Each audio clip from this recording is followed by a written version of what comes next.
Ntetumu is formaneleti mbota jinakle jinak kajata lower nyomi district not bank region na business omu peace poultry farm leti peace poultry farm akumasta 2017 nela kabo birin 2017 fo kana bila business o nying ay domandumang yirwale soto mi yalon ko nka profito min soto na business o kono nka wala tanga sendi business o nyin kono pour ka business o nyin na yirwa lafa ni wo bataje business o nyin aka mamman minna wala poultry ti nka broiler kele nka leal fananke right now me de maro min nyine kan im project ko bulu at abitala fo dalasi kodo wuli kemelul nga nyinin dalilo min kamma wala nga jela ko gambia jang sise maliandu mimma ko be kolemati wala ndomoroti domo sise dañino koleyata nata je ko alternative do se sotonole mi yalon ko natara nyin sise dol bawo wala domoro ikamin nyinin ka siya bakele oto natara sise do sifa dol sotra mi yalon ko wala dañino so ne ate te domoro jama nyinin kala oto maybe nyanta nga wo fanan jibe pour isaje funding kel ani mol mi yalon ko wala be dunkutola poultry business o nyin kono i finance fon jeno kono nyaadi la pour yela business o liru wande natata nyin saso business o nyin ngawo idea nyin jibe ngaje ko nyim mu fennete mi yalon ko ase kenol so biringa nyim project ko moy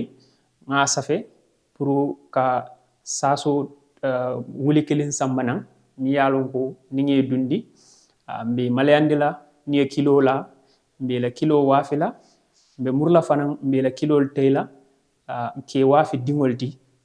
mo nyo poultry farmers solia miliyalon koy ba ko mas kan kutakele wala miliyalon koy ba kono bar hanisa e lafta nyindo fanan natila nan pour ka ke second alternative ti nanata dañinola kanta ni nata jibe saso si sele miyalon ko aka haji fulale jara ika keno kili malayando kamale isemuru kotake yake pour subo kama ika babol kamen fako dual purpose ala o kamala anata kudo soto min kumayata bala si sele miyalon ko hanyita batala bawon della jammu environmental miyalon ko ay kando soto anin courant o dol fanam bije birin nata nga pilot nga keme fula dundinum na famo nyinto pour que ijibe ila performance be kala nyame so nata kenye success ti ngaje ko ninga demaro soto pour ka wuli kilin dundi o sisel killing ibe na business o nyingi ruwande la ibe murla kote ke ka opportunity yele business ndim dol fanaye pour fanaye ila business o wuli ndini wola asatara ite kole aku soto la sisel la dañino kamala bawo saso dañino so ne yatale wo kamala natata nyim fanko nyim apply project ko nyim la grant nyim mi yalon ko ndella commitment no 20% leti andu ning alake ning project ko nyim ye funding dinna benna 20% o nyim fulfill lale atara fanan na business o nyim be expand la already capacity bille mi yalon ko is up to it can hold up to 1000 birds of saso breeds peace poultry farm ni nata jibe na marceo nying kabo 2017 kanana abe na dandangol la mi yalon ko satel mi yalon ko walla be ko mbara kata jinak fon sansan kono ala sate nanol do nkanda siseli wafi walla to babake bari komi meta kono nyamin stata ka kilianol soto mi yanko restaurant wala miliyalon ko be banjul ani ngala kombola la dolto bawo nka marketing ke nyin jaman la bam bundal to miliyalon ko social media la mol ikan contact je woyen na market wo nyim fanundi saya be damin nga demand soto sise la karola le kole ko dam nga min soto wala nanata sise domorin do nyinna ala dal jawya nyin so wakatina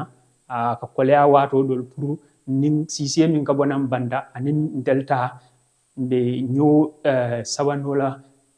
price wala nyami wati dol ka wala kole ko soto nanata na marché wala fannala ni nata jibe na marché na income ngamin generate na business o nyin kono wo ko di kilio nka wala ta nga invest back na business o nyin kono wo wala yati na nga nyin expansion o soto no kabonang biring 2017 for time be fanna minto fo nga bungolo mi yalon ko abe saso capacity min tala bita fo sise wuli killing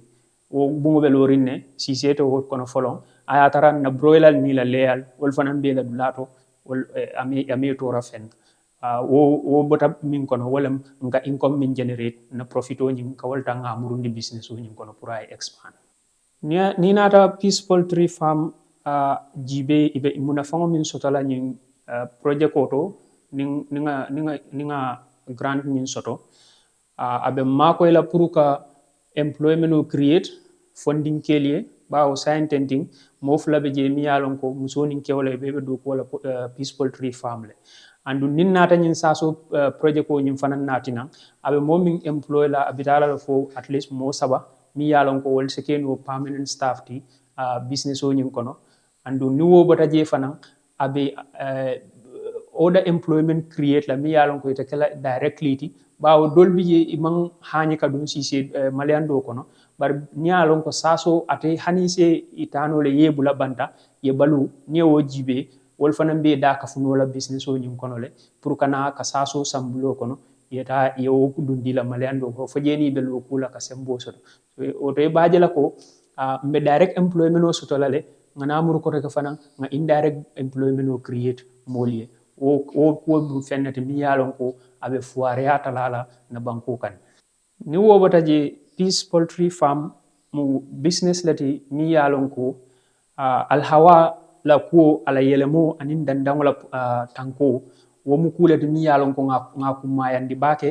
na business o kono le wala yatinna nka akata bake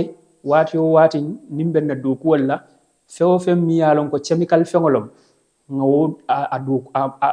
ala yuso nga a limit bake na business o kono wala yatinna na sisewol nka jama nka organic material sol nka wala tangi use kan na sisel trital mi yalon ko yirol bala borol min ka boy bala nka wala ta mil boko lebdayol min aloe vera nyol kata jalol nka wala tangi nke use bake pour kan na sisel fenke isaje mbe chemical o mi use lan na do ko kono abe tala bala anim fana nimbe na bungo seneyandi la nka make sure le pour nkana chemical material jamal use je hansain nsa yirindim kunangol tanole pour kan na bungo ta ka disinfect anin order organic material sol so nyilmu kulete ni yalon ko nka kele pour kan na dandawo tanka ning wo fana mbota je nga katale pour ka yirol fana ta ke fin na gadi na sise malendi blalto pour wolka ni kalta ka sammanang sise bungoto isaje wato dol kando ka wara o kando nyin na effect ata siya bala na sisel kan ning nganyim project ko soto abenna business o tala aba sambala dulala to mi yalon ko na capacity be increase lale abe murra fanan abe employment o create la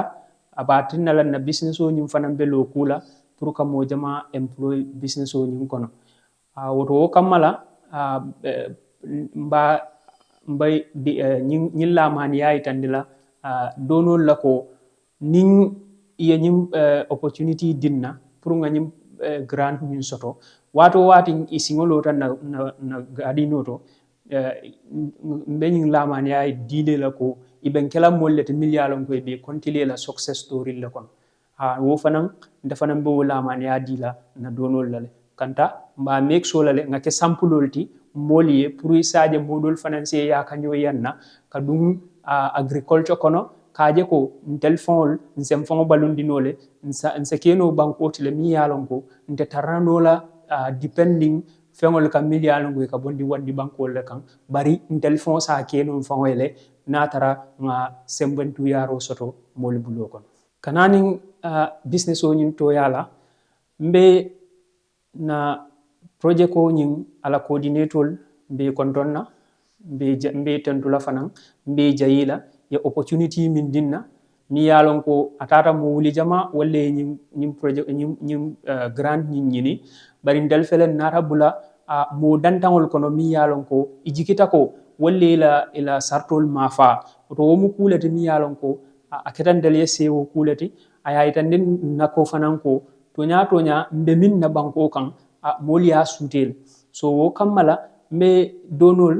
min boko World Bank anin ila partner government fango anin Ministry of Agriculture anin giraffe project team be kontonna be jayila mbafale ko ala baraka